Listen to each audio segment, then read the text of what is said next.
نہیں مجھے ابھی بتائیں۔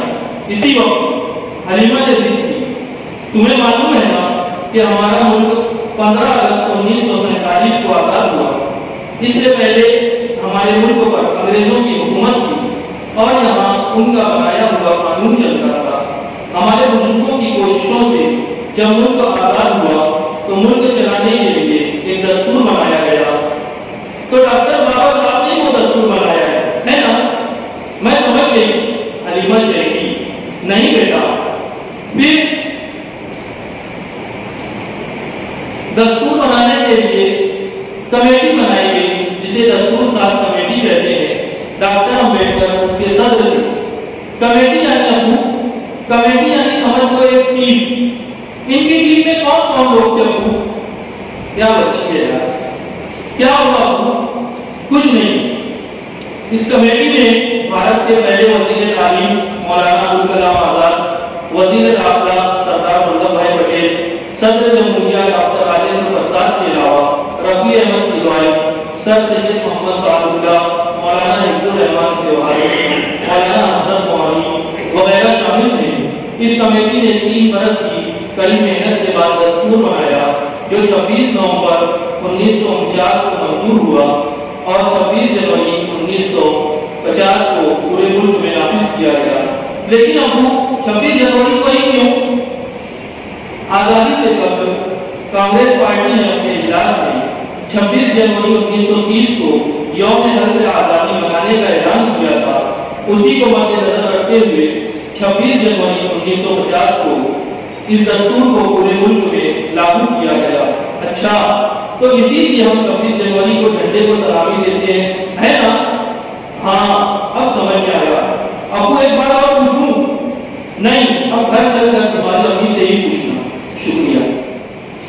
ڈاکٹر نذیر پوری یہاں پر اپنی تقریر پیش کی ہے۔ جیسا کہ روایت ہے، ہر کسی کو یا جو بھی چاہیں وہ آ کر تبصرہ جو ہے کر سکتے ہیں۔ یہاں پر جو ہے تخلیق پر جو ہے تبصرہ جو ہے پیش کرنے کی تمام لوگوں کو اجازت ہے۔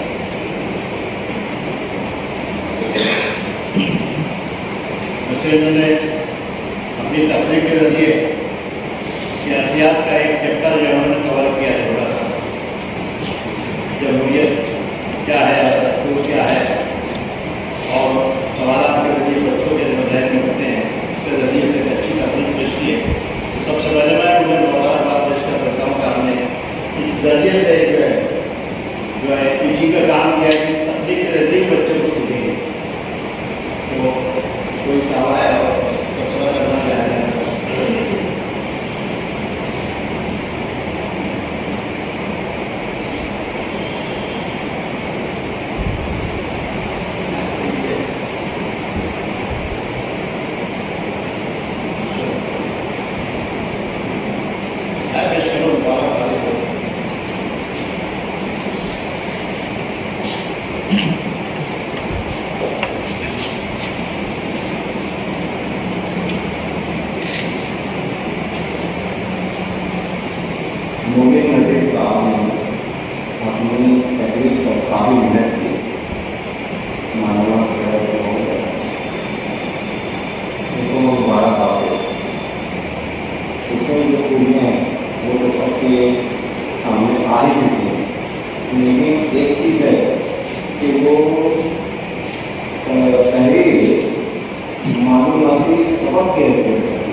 معلومات دی گئی ہے اور کوشش کی گئی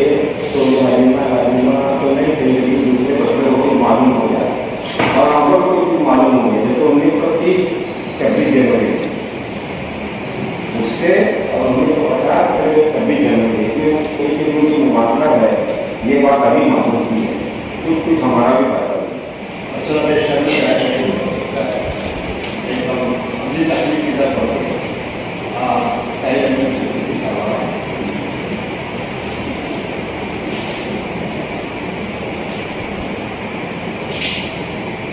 آج موبی نظیر کی زبان میں ان کی تکلیف سن کر ایسا لگا کہ واقعی کہانی پڑھ رہے ہیں، مطلب اگر کوئی مکالمہ تھا مکالمہ پڑھ رہا آپ لوگوں کو ایسا لگتا تھا وہ افسانے کو مضمون کے سے انداز پڑھنے لگے۔ میں اس تبدیلی پر ان کو ہمارا معلوم ہے، اور آپ نے تاریخ کو پڑھانے سے پہلے کہانی پڑھ لی، کہانی کا آپ طرح سے جلدی چلی کہانی، یعنی اس کے اندر آپ غور کریں کہ کہانی ہے ہی نہیں، ماشاء اللہ ان سے اعتماد کرتا ہوں۔ ایک مطلب مقصد آپ اچھا تھا، باقی اوقات اس میں کہانی کسی دلچسپی موجود ہوتی تو یہ تکلیف آپ کی تحریر آپ کی جو ہے وہ مجھے نظر چلا جائے بچوں کے خلاف کیونکہ جب ہم لوگ جہاں تک سن رہے تھے تو ہم لوگوں کو تھوڑا سا بڑا محسوس ہو رہا تھا سنتے سنتے، تو بچوں کو اور تھوڑا سا مشکل ہوگا اس کو پڑھنے کے لیے، ان کی دلچسپی کی چیزیں ان کی بات اس کو رہنی چاہیے۔ بات اگر کہانی اگر ہوتی ہے تو پھر کیا ہوا یہ پکڑ کر رکھتی ہے، یہ ایک سوال ہوتا ہے تو بچوں کو جنرل ہوتا ہے کہانی کے ساتھ تاریخ ہے میں بہت سارے واقعات بیان کرنے کی گئی ہے کہانی کی وجہ سے، اور ایک اچھے مقصد کے لیے آپ کو کرنا بتایا ہے۔ بس یہ جانے کا چاہتے ہیں کہ کہانی کا سرا آپ پکڑے رہیں اور تاریخ گزرتے شہری دونوں بھی آپ بیان کر سکتے ہیں۔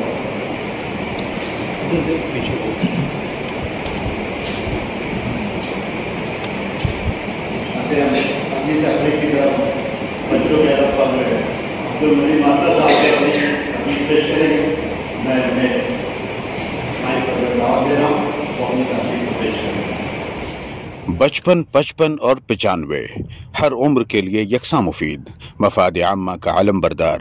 ضرور سبسکرائب کریں، لائک کریں، شیئر کریں اور بیل آئیکن پریس کرنا نہ بھولیں۔ Rabbani the scholar YouTube channel. Rabbani the scholar YouTube channel علمی، ادبی، دینی، ملی، سماجی، ثقافتی، تہذیبی، فلاحی، طبی، فنی، معاشی، تجارتی، معاشرتی، انتظامی، انقلابی، تحریکی، تحقیقی، تکنیکی، تفتیشی، تعمیری، تعلیمی و معلوماتی یوٹیوب چینل۔ ضرور سبسکرائب کریں، لائک کریں، شیئر کریں اور بیل آئیکن پریس کریں۔ ربانی دی اسکالر یوٹیوب چینل۔